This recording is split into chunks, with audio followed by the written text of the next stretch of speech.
రైతులు ఏ పంట సాగు చేసినా రసాయన ఎరువులు, పురుగు మందులపై ఆధారపడాల్సి వస్తోంది. అధిక మొత్తం డబ్బులు ఖర్చు చేయాల్సి వస్తోంది. పెట్టుబడులు విపరీతంగా పెరిగిపోయి గిట్టుబాటు కాని పరిస్థితులు దాపురించాయి. ఫలితంగా రైతులు నష్టాలు చవి చూడాల్సి వస్తోంది. అందుకే చాలా మంది రైతులు ప్రకృతి వ్యవసాయం వైపు మొగ్గు చూపుతున్నారు. అధికారుల సహకారం కూడా ఉండటంతో ఆంధ్రప్రదేశ్లో చాలా మంది ఈ సాగు విధానం పాటిస్తున్నారు. తక్కువ పెట్టుబడితో మంచి లాభాలు గడిస్తున్నారు.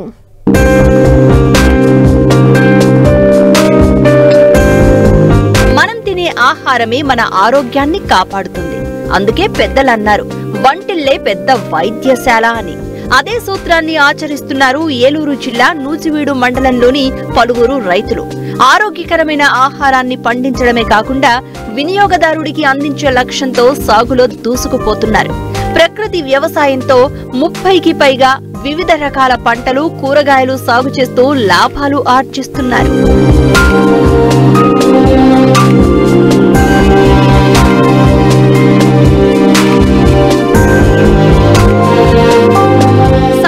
పద్ధతుల్లో వ్యవసాయం చేసే రైతులు మితిమీరి వినియోగిస్తున్న రసాయనిక ఎరువులు, పురుగు మందుల వాడకం వల్ల ఉత్పాదకత తగ్గడమే కాకుండా అనారోగ్యానికి గురవుతున్నారు. ప్రకృతి సాగులో ఆ పరిస్థితి కనిపించడం లేదు. అందుకే రావిచర్ల గ్రామానికి చెందిన రైతు వెంకటకృష్ణ ప్రసాద్ 3 ఏళ్లుగా ప్రకృతి విధానంలో వరి, మొక్కజొన్నతో పాటు మామిడి పంటలను పండిస్తున్నారు. స్థానికంగా దొరికే వనరులనే ఉపయోగించి ఎరువులు, కషాయాలను తయారు చేసి పంటలకు అందిస్తూ నాణ్యమైన దిగుబడులను పొందుతున్నారు. వచ్చిన దిగుబడులను స్థానికంగా అధిక ధరకు అమ్ముతూ మంచి లాభాలను పొందుతున్నారు. పోయిన సంవత్సరం వరిలో నేను ప్రకృతి వ్యవసాయంలో 1 ఎకరం పండించాను వరి. ఆ తర్వాత మా సొంత పొలమైన మామిడి మొక్కలకి ఎలాంటి రసాయన ఎరువులు కొట్టుకోకుండా ఎరువు, గేదెల పేడ ఎరువు, తర్వాత వేసవకాలం పూతలు ఈ సీజన్కి వచ్చేసరికి మరి వేప నూనె, ఈ కోడిగుడ్లు, అలాగే మరి కొబ్బరి నూనె, వీటిని తయారు చేసి డ్రమ్లో కలిపి పిచికారీ చేస్తున్నాం పైన. అదే రకంగా గోమూత్రము, పేడ, తర్వాత శనగపిండి, తర్వాత పుట్టమట్టి, బెల్లము ఇవన్నీ కలిపి కొళ్ళబెట్టి శుభ్రంగా 5 రోజులు వాటిని రెండు పొద్దున్నే సాయంత్రం డ్రమ్లో కలిగి తిప్పుకుంటూ ఉండి 5వ రోజున వాటిని ఒక 2 లీటర్లు ఒక్కొక్క మొక్కకి పాదు చుట్టూ పోసి వాటిని చేస్తున్నామండి. అదే రకంగా ఈ సంవత్సరం వ్యవసాయం నేను మొత్తం 15 ఎకరాల దాకా వ్యవసాయం చేశానండి. దాంట్లో ప్రకృతి వ్యవసాయంలో భాగంగా ఈ సేంద్రియ పద్ధతుల్లో వరి 1 ఎకరంన్నర పైగా బీపీటీలు పండించాను. పూర్తిగా దీని మీద ఈ ప్రకృతి వ్యవసాయంలోనే పండించాను. అలాగే మొక్కజొన్న వేసాను. మొక్కజొన్న 8 ఎకరాల దాకా పెట్టామండి. దాన్ని కూడా కొంతవరకు ఈ పద్ధతుల్లో చేస్తున్నాం. కోడిగుడ్డు, వేప నూనె ద్రావణంతో పైన పిచికారీ చేయడం పురుగులకి అవి చేస్తున్నామండి. అలాగే కోడిగుడ్డు, నిమ్మరసం, బెల్లం ఈ 3 కలిపిన మిశ్రమంతో ఈ మామిడి మొక్కలకి స్ప్రే చేస్తున్నామండి. బాగా ఈ గ్రోత్కి, పింద పెరుగుదలకి ఎలాంటి చీడపీడలు కానీ తెగుళ్ళు కానీ రాకుండా ఉండటానికి ఉపయోగపడుతుందని చెప్పారు. మామూలుగా రసాయన ఎరువులు కొనుక్కొచ్చుకుంటే ఒక 500 లీటర్ల ట్యాంకులకి ట్యాంక్ వచ్చేసి 3000, 4000, 5000 అలా ఖర్చు అయ్యేదండి. కాకపోతే ఈ ప్రకృతి వ్యవసాయంలో చేసే దాంట్లో గోమూత్రం మనకి ఇక్కడ పిరమిడ్ ధ్యాన మందిరంలో ఫ్రీగా ఇస్తున్నారు, పేడ, గోమూత్రం. అలాగే బెల్లం కొంచెం తక్కువ రేటు బెల్లం తీసుకుంటున్నాం.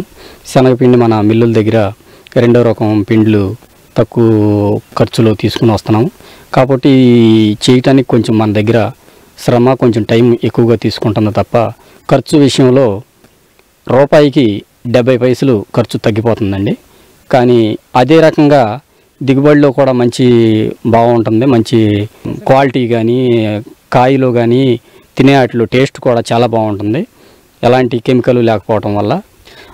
అదే రకంగా మన దగ్గర ఈ కొనేటప్పుడు కూడా రేటు వేరియేషన్ చూస్తే మామూలుగా ధాన్యం 2000కి అమ్మారండి రావిచర్లలో, సన్నాలు బీపీటీలు.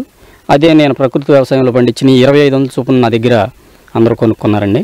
ఇంకా నేను సరిపడా ఉంచుకొని మిగిలిన అమ్మేసి చేయటం జరిగింది. ఆ రకంగా కూడా మనకి ప్రకృతి వ్యవసాయంలో పండించిన పంటల మీద అధిక రాబడి, అధిక దిగుబడి అనేది రావటం జరుగుతుందండి. మామిడిలోకి వచ్చేసరికి ఇది 2వ సంవత్సరం కాపండి ఇది మేము ఆపుకున్నది మొక్కలకి. లాస్ట్ ఇయర్ అయితే మా సొంత వాళ్ళకి ఇచ్చుకున్నాం కానీ బయట మార్కెట్ ఏం చేయలేదు. ఈ సంవత్సరం ఇప్పటి నుంచే చాలా అందరూ ఇలా నువ్వు చేస్తున్నావు కదా, మీ మామిడికాయలు రసాలు నాకు ఇన్ని కాయలు కావాలని ఇప్పటి నుంచే చాలామంది అడుగుతున్నారు ఫోన్ చేసి మా వాళ్ళందరూ. ఎలాంటి కలతరో ఇట్లాంటి ఏమి రసాయనాలు లేని మామిడికాయలు, అందులోనూ గట్టి మోపు నేల, మంచి క్వాలిటీ కూడా మంచి కలర్ వస్తాయి అని చెప్పేసి అందరూ నన్ను డిమాండ్ ఎక్కువగా ఉంది. మామిడి ఇప్పుడు మన తుఫాన్కి వచ్చేసి కొంత ఈ మంగు అది మన తుఫాన్ వల్ల కొంత మంగు అది వచ్చిందండి. ఇప్పుడు ఇది వాడటం వల్ల కొంతవరకు ఇక ముందు వచ్చేదంతా చాలా క్వాలిటీగా వస్తుంది అనేది మేము ఆశిస్తున్నాం. ప్రకృతి వ్యవసాయం ప్రస్తుత వ్యవసాయ విధానాలకు సరియైన లాభసాటి ప్రత్యామ్నాయ విధానం.